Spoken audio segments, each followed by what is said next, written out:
सरस्वती नमः। कक्षा 10 के समस्त छात्र आप लोग केदारनाथ को छोड़ करके अगले पाठ की ओर बढ़ते हैं। आपका अशोक वाजपेयी द्वारा जो रचित शीर्षक है युवा जंगल, यह भी आपके कोर्स से हटा दिया गया है और इनके अंतर्गत भाषा एकमात्र अनंत है। इसको आपको पढ़ना है आप लोगों को। शीर्षक लिया गया या तिनका तिनका इनकी एक रचना है अशोक वाजपेयी जी की। इसी से भाषा एकमात्र अनंत है इसकी रचना की गई। तो देखिएगा, आप लोग पढ़ लीजिएगा। तत्पश्चात संदर्भ, प्रसंग और इसकी व्याख्या तथा काव्य सौंदर्य आपको बताया जाएगा। भाषा एकमात्र अनंत है, फूल झरता है, फूल शब्द नहीं है। बच्चा गेंद उछालता है सदियों के पार, लोकती है उसे एक बच्ची। बूढ़ा गाता है एक पद्य, दोहराता है दूसरा बूढ़ा। भूगोल और इतिहास से परे किसी दालान में बैठा हुआ। ना बच्चा रहेगा ना बूढ़ा, ना गेंद ना फूल ना दालान, रहेंगे फिर भी शब्द। भाषा एकमात्र अनंत है, भाषा एकमात्र अनंत है। ध्यान से पढ़ेंगे, बड़ा अच्छा शीर्षक है आपका। संदर्भ सुन लीजिएगा। प्रस्तुत काव्य पंक्तियाँ हमारे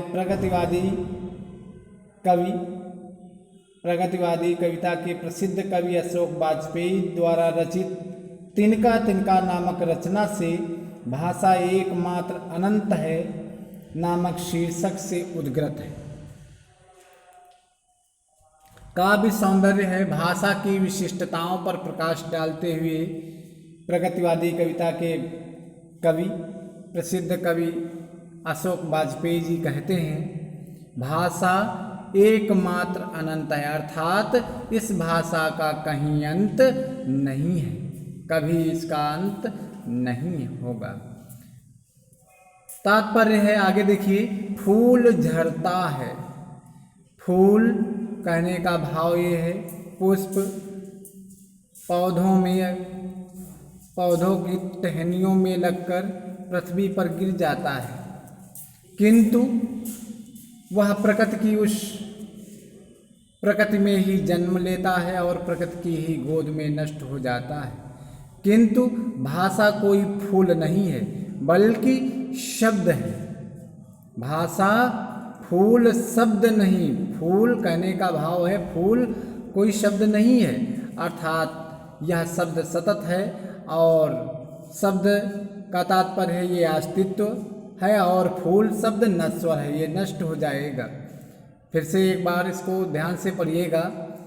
फूल झरता है, फूल अपने पौधे से टूटकर पृथ्वी पर गिर जाता है और पृथ्वी की गोद में पृथ्वी में नष्ट ध्वस्त हो जाता है, किंतु फूल कोई शब्द नहीं है, इसलिए यह अस्तित्व में नहीं है, अर्थात इसका कोई अर्थ नहीं है। आगे है, सदियों के पार। भाषा आज से नहीं, अर्थात सनातन प्राचीन समय से भी भाषा चली आ रही है और भाषा सदियों के पार तक चलती भी रहेगी।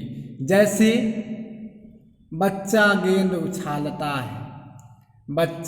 एक बच्चा क्या करता है, एक गेंद को उछालता है और दूसरा देखने वाला बच्चा लोकती है उसे एक बच्ची, और उसको देखने वाली लोकती है का तात्पर्य है देखने वाली उसको एक बच्ची उसी गेंद को पाकर क्या कर देती, पुनः फिर उछाल देती है। इसी प्रकार से भाषा में कहीं ना कहीं कुछ परिवर्तन तो अवश्य हो सकता है, किंतु वह अनश्वर नहीं हो सकती, अर्थात भाषा नश्वर न होके अनश्वर है। नष्ट नहीं होने वाली। फिर आगे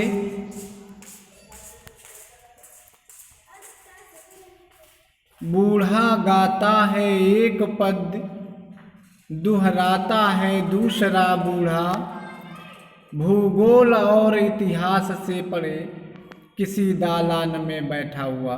तात्पर्य देखिएगा, भूगोल और इतिहास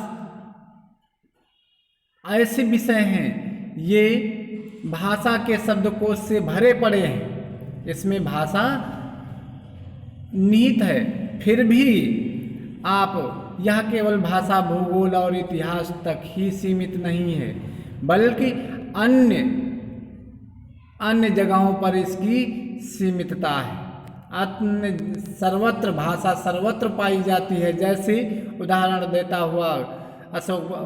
देते हुए महान प्रसिद्ध प्रगतिवादी कवि अशोक वाजपेयी जी कहते हैं कि जैसे एक बूढ़ा किसी भी गीत को सुबह प्रातः काल उठ के किसी गीत को गाता है और दालान में बैठा हुआ कोई दूसरा बूढ़ा उस गीत को न गाकर, सुनकर उस गीत को न गाकर कोई दूसरा भी गीत अवश्य गुनगुनाता होगा।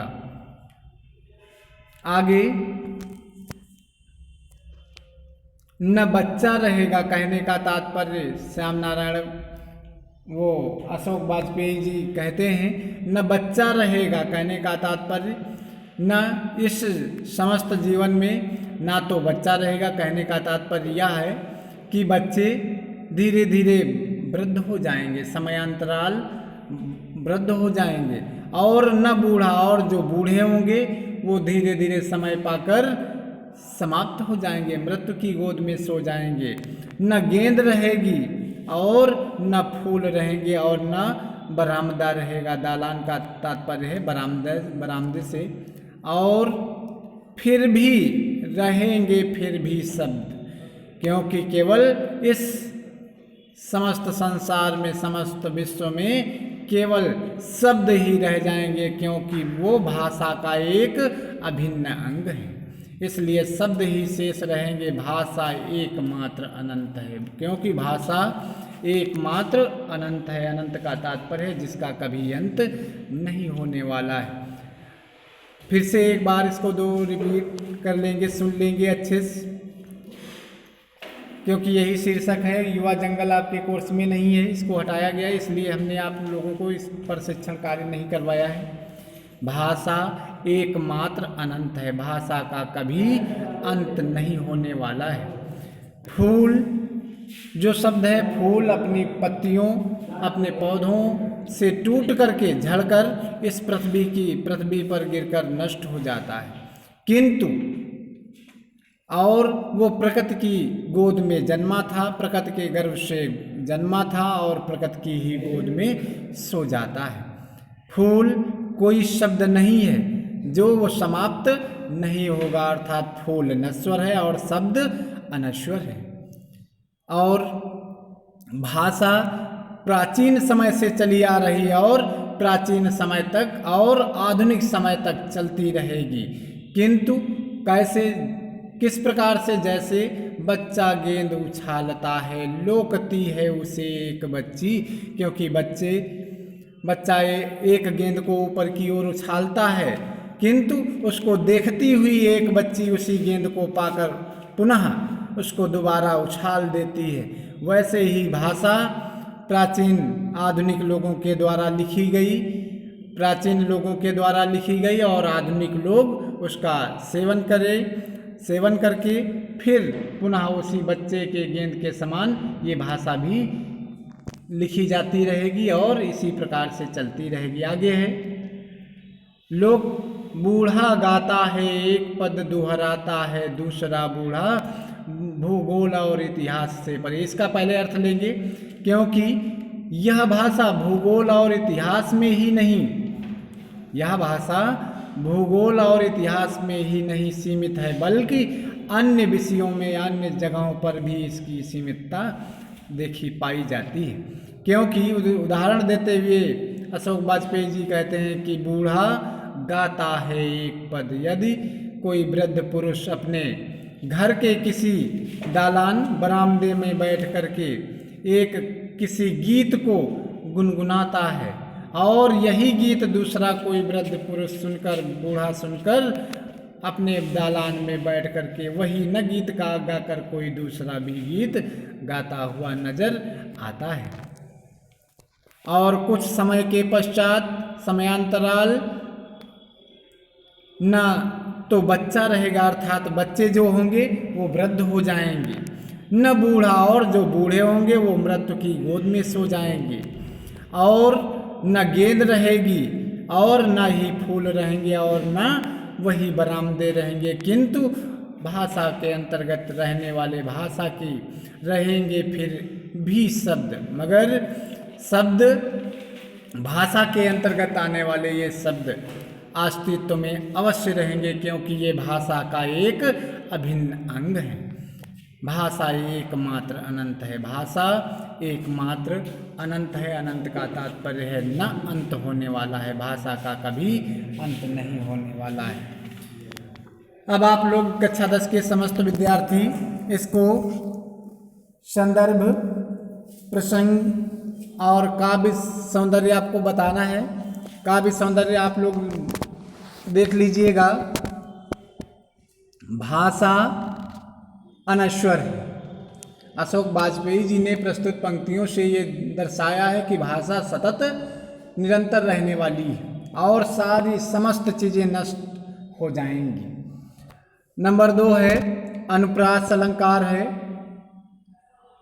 मानवीकरण अलंकार, अनुप्रास के साथ मानवीकरण अलंकार है, गेय पद गीत है। नंबर 4 है शांत रस है, प्रसाद गुण है, अभिधा शब्द शक्ति है। भाषा देशज शब्दों से युक्त साहित्यिक खड़ी बोली है। इसमें देशज शब्द बूढ़ा आया है, लोकती, ये सब देशज शब्द दिए हुए, दालान भी है, ये सब देशज है। देशज शब्दों के साथ साहित्यिक खड़ी बोली है।